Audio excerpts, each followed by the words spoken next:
हिमालय की ऊंचाइयों पर बहुत सारी जगहें ऐसी होती है जहां पर हिमालय के खिसकने की या गलने की प्रक्रियाएं होती है। उन जगह को हम हिमनद या ग्लेशियर कहते हैं। नमस्कार दोस्तों, मैं सशवीर पवार आप सभी का अपने YouTube चैनल पर बहुत बहुत स्वागत करता हूं। दोस्तों, उत्तराखंड का 86 से 88% भाग जो है वो पहाड़ी है और यही कारण है कि यहाँ पे हिमनद और ग्लेशियर बहुत ज़्यादा मात्रा में पाए जाते हैं। ग्लेशियर यात्रियों के लिए और पर्यटकों के लिए एक आकर्षण का केंद्र होते हैं और पर्यटन के मामले में ग्लेशियर एक बहुत बड़ा स्थान रखते हैं। आज आपको इस वीडियो में हम बता रहे हैं कि उत्तराखंड के 10 सबसे बेहतरीन और 10 सबसे फेमस ग्लेशियरों के बारे में। सबसे पहले नंबर पर आता है गंगोत्री ग्लेशियर। गंगोत्री ग्लेशियर गंगा नदी के प्राथमिक स्रोतों में से एक है, जो भारत की सबसे बड़ी और सबसे लंबी नदी है। उत्तराखंड के गढ़वाल क्षेत्र के उत्तरकाशी जिले में स्थित ग्लेशियर का नाम छोटे लेकिन महत्वपूर्ण शहर गंगोत्री के साथ है, जो 4 धाम के स्थलों में से एक है।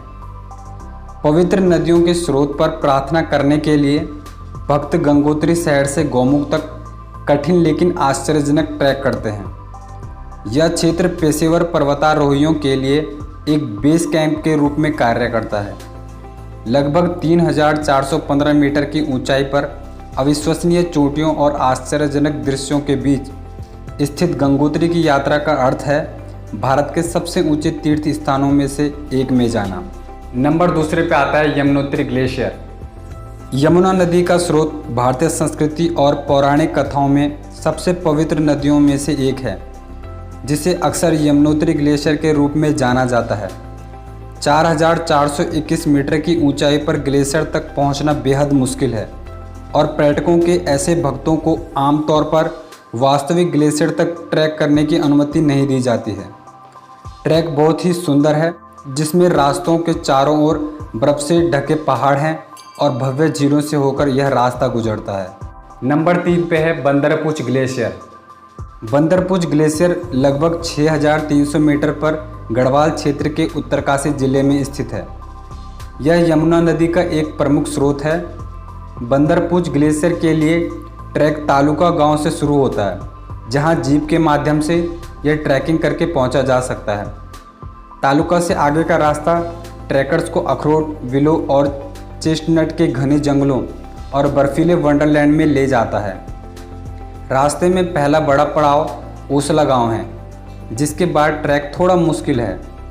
ग्लेशियर के थूथन के ठीक नीचे स्थित रुइन सारा झील एक आदर्श शिविर का स्थल प्रदान करती है।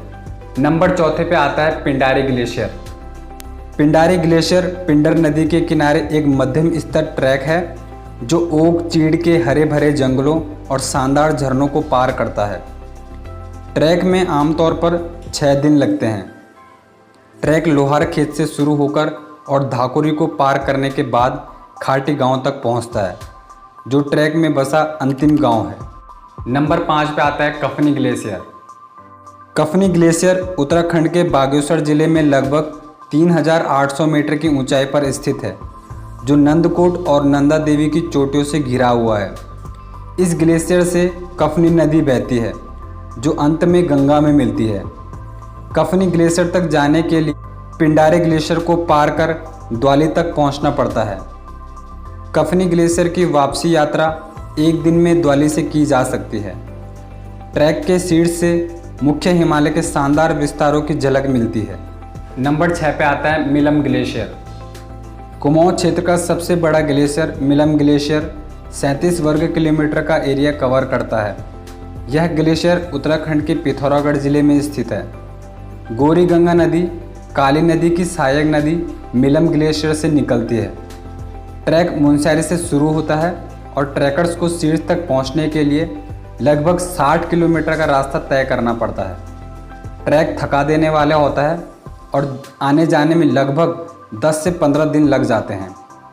ट्रैक मई से अक्टूबर के महीनों के बीच किया जाता है, क्योंकि सर्दियों के महीनों के दौरान रास्ता बहुत दुर्गम होता है। नंबर 7 है नंदा देवी ग्लेशियरों का समूह। नंदा देवी ग्लेशियरों का समूह उत्तराखंड के चमोली जिले में नंदा देवी बायोस्फीयर रिजर्व के अंदर 7 ग्लेशियरों का समूह है। 7 ग्लेशियरों में नंदा देवी साउथ और नंदा देवी नॉर्थ की उत्पत्ति नंदा देवी चोटी से होती है, जो पूरे भारत की दूसरी सबसे ऊंची चोटी है। ग्लेशियरों के समूह से छोटी छोटी नदियां और धाराएं बनती है, जो गंगा नदी की मेन सहायक नदी बन जाती है। सबसे आम ट्रैक में से एक Nanda Devi east base camp का ट्रैक है, जो मुनस्यारी से शुरू होता है। नंबर 8 में आता है खतलिंग ग्लेशियर। खतलिंग ग्लेशियर उत्तराखंड के टिहरी जिले में लगभग 3700 मीटर की ऊंचाई पर स्थित है। यह ग्लेशियर भिलंगना नदी का स्रोत है, जो भागीरथी की एक प्रमुख सहायक नदी है। कठिनाई के अलग अलग स्तरों के 3 संभावित मार्ग हैं, जिन्हें खतलिंग ग्लेशियर तक ले जाया जा सकता है। अधिकांश ट्रैकर द्वारा लिए जाने वाला मार्ग, जिसमें लगभग 10 दिन लगते हैं, घुत्तू गांव से शुरू होता है और गौरीकुंड पर समाप्त हो जाता है। नंबर 9 है दूनागिरी ग्लेशियर। दूनागिरी ग्लेशियर लगभग 5.5 किलोमीटर लंबा है और अपने उच्चतम बिंदु पर लगभग 5000 मीटर की दूरी पर है। ट्रैक जोशीमठ से 43 किलोमीटर दूर जुमा गांव से शुरू होकर दूनागिरी गांव की ओर जाता है, जहां एक दिन में पहुंचा जा सकता है। दूनागिरी गांव से ग्लेशियर तक एक दिन का ट्रैक में पहुंचा जा सकता है और ग्लेशियर के आधार के पास कैंपिंग के लिए पर्याप्त स्थान है। नंबर 10 में आता है सतोपंत ग्लेशियर।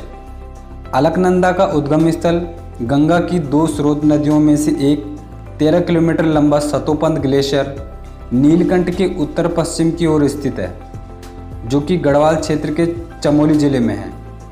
साहसिक, उत्साही व ट्रैकर्स के लिए ट्रैकिंग मार्गों में से एक सतोपंत झील का ट्रैक है, जो बद्रीनाथ से शुरू होता है। बद्रीनाथ से ट्रैकर्स भारत तिब्बत सीमा पर भारत के अंतिम गांव माणा और वसुंधरा वाटरफॉल को पार करते हैं। सतोपंत झील पगडंडी से 5 किलोमीटर आगे है और ट्रैकर्स एक ही दिन में झील की यात्रा कर सकते हैं और जगह की अतुलनीय प्राकृतिक सुंदरता का आनंद ले सकते हैं। तो दोस्तों, ये थे उत्तराखंड के 10 फेमस ग्लेशियर। आई होप आपको ये जानकारी पसंद आई होगी। ये वीडियो भी आपको अच्छा लगा होगा और ये वीडियो अगर आपको अच्छा लगा तो वीडियो को आप लाइक कर सकते हैं। चैनल पर आप अगर नए हो तो चैनल को आप सब्सक्राइब भी कर सकते हैं। इस वीडियो के बारे में आपकी कोई भी राय है तो कमेंट सेक्शन में हमें बता सकते हैं। और आज की वीडियो में हम बस इतना ही रखते हैं। मिलते हैं आपको किसी नेक्स्ट वीडियो में। तब तक के लिए जय हिंद, जय भारत।